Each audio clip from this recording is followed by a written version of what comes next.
It had been years since the first air raids tore through Japanese cities, leaving nothing but ash and smoke in their wake. By 1945, the war had reached a fever pitch.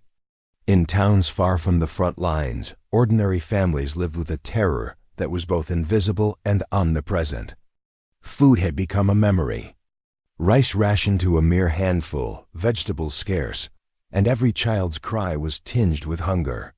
Mothers would wake in the night, searching through empty cupboards, wondering how long they could survive. Fathers returned from work weakened, unable to provide even the simplest meals. And yet, life pressed on. Children, resilient yet fragile, played in the shadows of bombed-out streets. Their laughter brittle, almost defiant. Cutting through the silence like fragile glass dot into this desolation came the American soldiers. To the villagers, they were an extension of the nightmare, a uniformed threat that carried the power to destroy. Rumors had spread faster than the smoke. These soldiers would shoot on sight, take whatever they wanted, leave nothing behind. Mothers hid their children in the debris of collapsed buildings, praying their presence would be invisible. Fathers clutched old hunting rifles, though they knew there was little hope against the organized, trained units approaching. Every sound, the metallic snap of a rifle, the distant whine of a plane, the shifting of rubble sent a jolt of fear through every body. The air itself seemed to hold its breath, yet the soldiers themselves were tired men, worn by months of marching, by battles that had scarred their hands and minds. Some had fought in the Pacific for years, witnessing the same destruction that now lay around them in this forgotten town. They carried M1 rifles, yet behind those weapons were memories of comrades lost, of nights spent hungry and scared. And in those weary eyes flickered a quiet question. Could they survive this war and still remain human? Could they, in the midst of orders, maps, and military objectives, remember the faces of children they had never met? It was on a sun-bleached morning, with the smell of smoke still lingering over the town, that the first American patrol stepped onto the cracked cobblestones. Villagers froze, their bodies rigid, their hearts pounding. Children peeked from behind broken walls, wide-eyed, uncertain if this was the moment the world would end or begin to change. Soldiers moved slowly, deliberately, scanning the streets with disciplined caution. Then, something remarkable happened. A young private, no older than 19, knelt down and pulled from his pack a small parcel of canned food. His hands shook not from fear of the enemy, but from the gravity of the act he was about to commit. He walked toward a group of children huddled near the rubble, offering the cans with a tentative smile, as if the gesture might shatter the tension itself. The children froze. They had been told to run, to scream, to hide. Hunger had been their constant companion, yet no warning had prepared them for this. Slowly, as if testing reality, a small boy stepped forward, his bare feet brushing against jagged stones.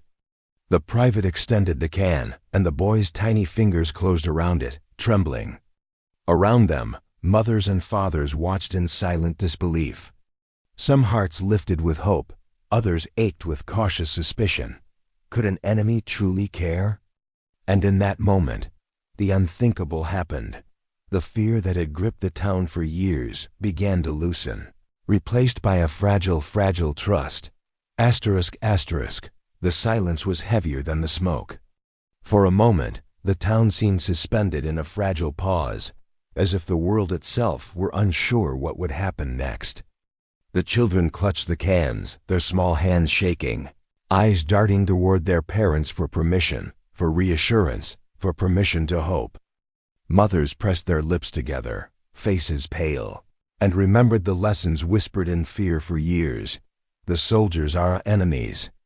They will take, not give. Do not trust them.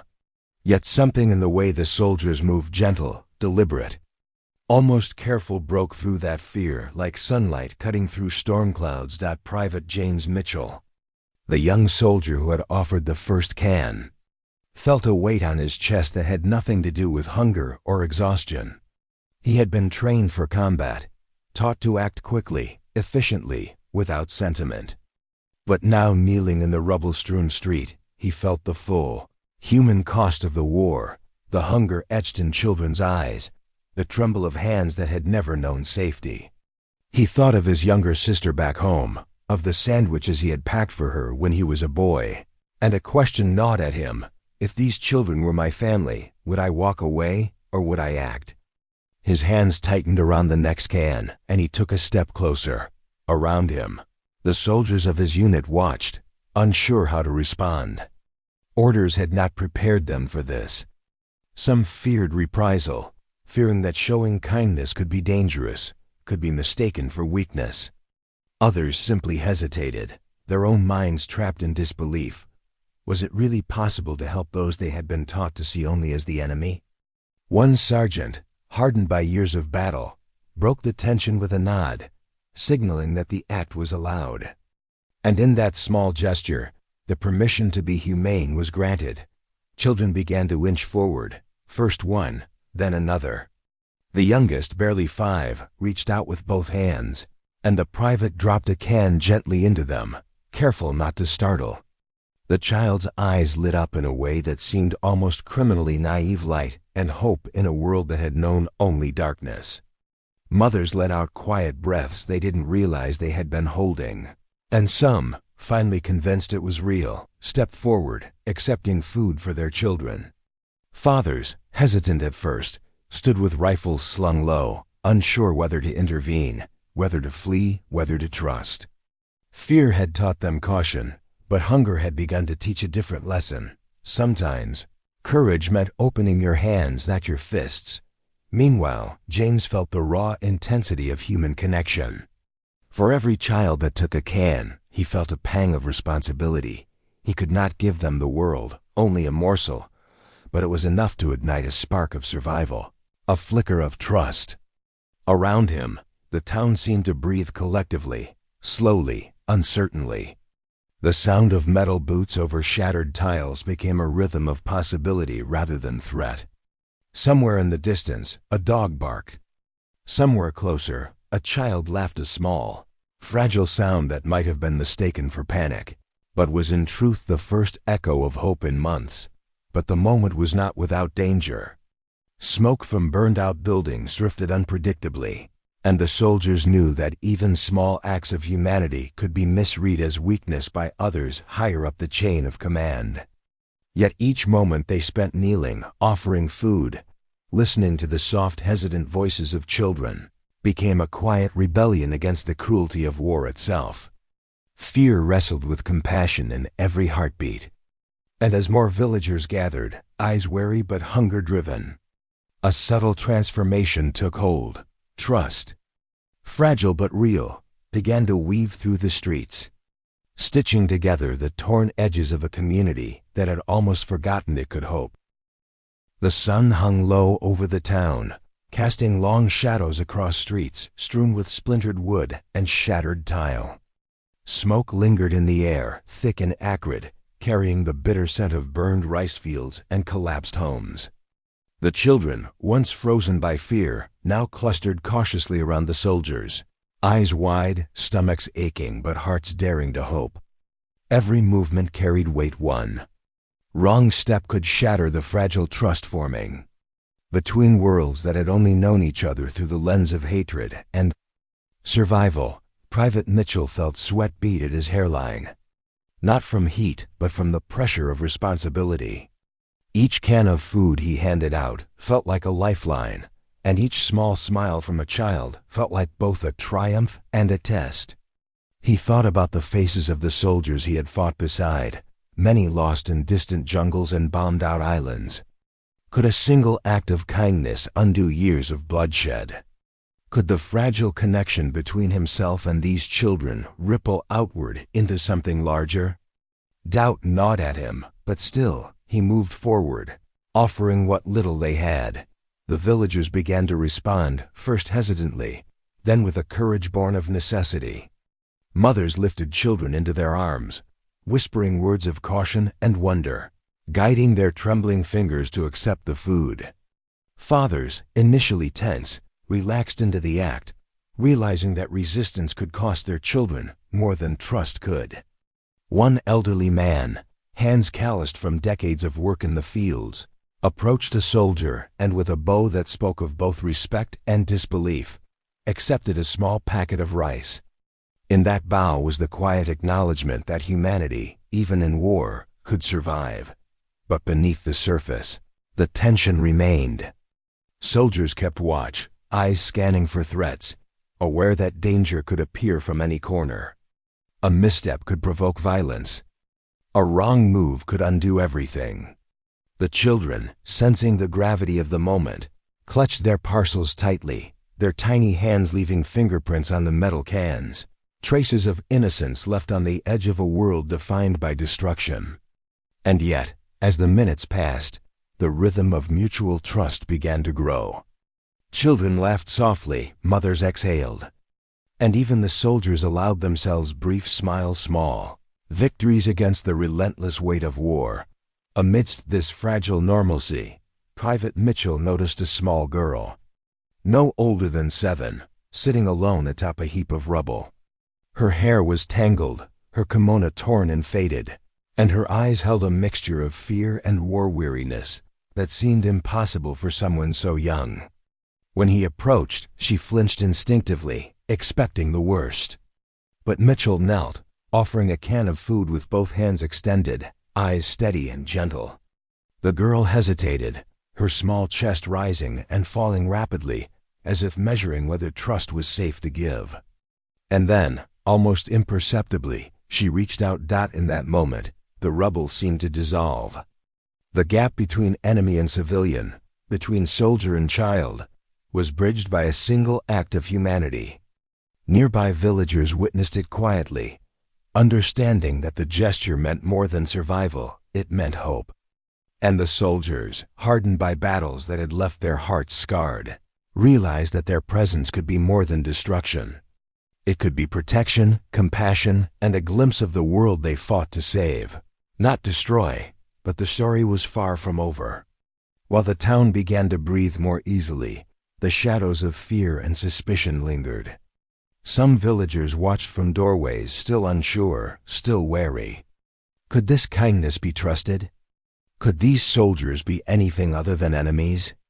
The soldiers themselves carried the tension of that uncertainty, aware that their actions were a delicate dance over invisible lines, a test of courage as much as of morality. Each step forward was a gamble, a choice between duty and conscience, between following orders and following the human heart. The afternoon sun burned low, casting a reddish glow across the broken rooftops, turning dust and ash into a strange kind of gold. The town, still scarred by fire and bombs, began to hum with cautious life. Children, emboldened by the soldiers' gentle presence, ran between rubble piles, their laughter tentative but real, carrying the sound like a fragile shield against the horrors of the past years. Mothers gathered near the street corners, whispering to one another, watching the American soldiers with a mixture of hope and disbelief. Fear had not vanished. It had simply been forced to take a step back in the presence of quiet bravery. Private Mitchell and his fellow soldiers felt the weight of every gaze. Each child that took a can of food, each mother who accepted a ration, became a testament to trust born in adversity.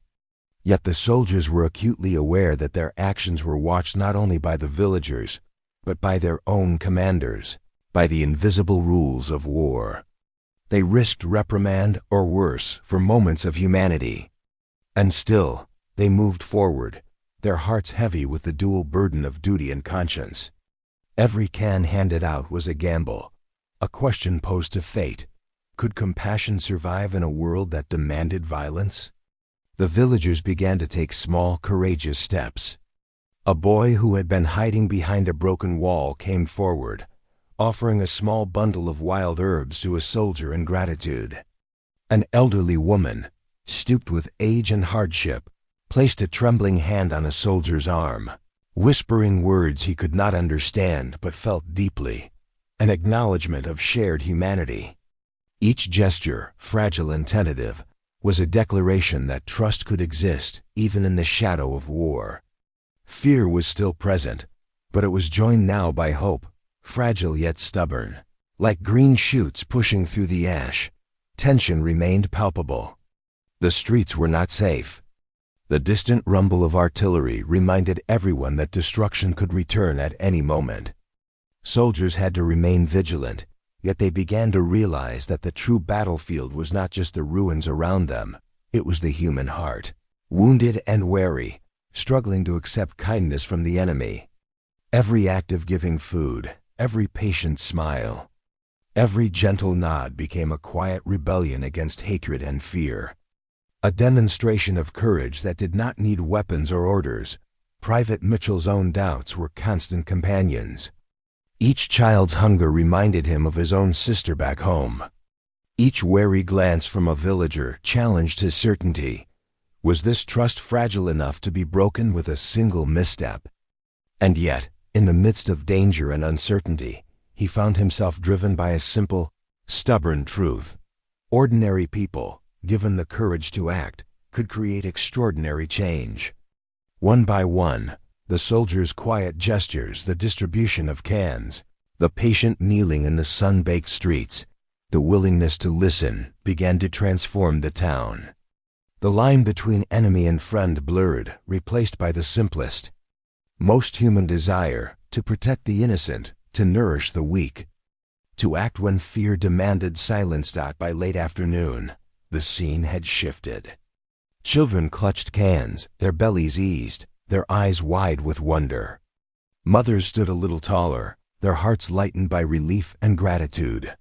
Fathers, once tense with suspicion, exchanged nods with the soldiers, recognizing the shared courage in the act of giving. And in the midst of the rubble, amidst smoke, heat, and the lingering scent of fire, a small miracle unfolded, and not a grand strategy or battlefield victory, but the quiet proof that humanity could survive even in war. Courage, it seemed, was not always loud. It could be a hand extended, a tin of food offered, a smile shared across an invisible line. And yet, in that ruined town, amidst smoke and heat, amidst hunger and fear, a fragile, trembling bridge had been built, one tin of food at a time, one cautious smile at a time. It was a bridge that would not erase the horrors of war, but it would forever mark the moment when ordinary people, children and soldiers alike, chose courage over fear and humanity over hatred. The sun sank low, casting the ruins of the town in deep orange and long, trembling shadows. Smoke drifted from a dozen small fires, remnants of kitchens and homes lost to bombs, curling upward like fragile prayers. The children, once huddled in fear, now moved freely, clutching their tins of food, examining them with wide eyes as if they had been given treasure. Laughter, soft but unrestrained, floated over the broken streets. Mothers leaned against doorways, their bodies tense with relief, but their faces betrayed astonishment that an enemy could offer life instead of death. Fathers exchanged quiet nods with the soldiers, small acknowledgments of trust built in the space between danger and courage. Private Mitchell, kneeling once more to hand a final can to a boy no older than 6, felt the weight of the day settle heavily on him. He had crossed oceans, endured battles, witnessed death and fear unimaginable, yet nothing had been as profound as this exchange of humanity amid devastation. The boy looked up at him, eyes shining, and whispered words that Mitchell did not understand, yet understood completely. The moment stretched, fragile and eternal. And in that stillness, Mitchell realized that heroism was not measured by victory in battle, but by the courage to act with compassion when it was hardest. When fear pressed like a storm against the heart, around him, the soldiers began to relax, their own doubts giving way to a quiet satisfaction that had nothing to do with medals or recognition. Each act of kindness had rippled outward, reaching beyond the children to the adults, into the very fabric of a community that had thought hope lost. Some villagers tentatively approached, offering small gestures in return: an egg, a piece of fruit, a careful bow. These were small things, almost insignificant by measure of material value, but monumental in emotional weight. They were proof that trust, once extended, could return multiplied, that humanity, even amid war, could endure. Yet the shadows of conflict lingered. The town remained a scarred battlefield. The world outside was still torn by violence, and each soldier knew that tomorrow might bring new orders, new battles, new destruction. Still, the moment of connection had been carved into history, unshakable. Ordinary people, children, soldiers, mothers, fathers had acted with courage and kindness, creating something far larger than themselves. In the quiet aftermath, it became clear that these small acts, these tin cans handed to hungry hands, could echo far beyond the rubble-strewn streets. A testament to what humans could do when they chose empathy over fear. As night fell and the first stars appeared, the town felt different, changed. Fear had not vanished entirely, but hope had taken root. And in that hope lay a lesson larger than any strategy, larger than any command, that true courage is measured not in force or firepower, but in the willingness to extend one's hand, to recognize shared humanity, to act when the world expects silence. Private Mitchell, tired, sunburned, and deeply human, rose from the rubble and looked once more at the children, their faces illuminated by the soft glow of a makeshift lantern. He understood finally that the most extraordinary moments in history are often written not with swords or orders, but with small, deliberate acts of care. In the end, the story of that sunburned, ruined Japanese town is a story about ordinary people choosing extraordinary compassion. It reminds us that even in the darkest chapters of human history, courage is not only the domain of generals or leaders. It lives in the hands of a soldier offering food, in the smile of a child daring to hope, in the quiet bravery of parents who allow trust to grow where fear once ruled. And above all, it teaches a timeless truth, that humanity can survive the storms of war, not because destruction ceases, but because ordinary people choose to act with extraordinary hearts.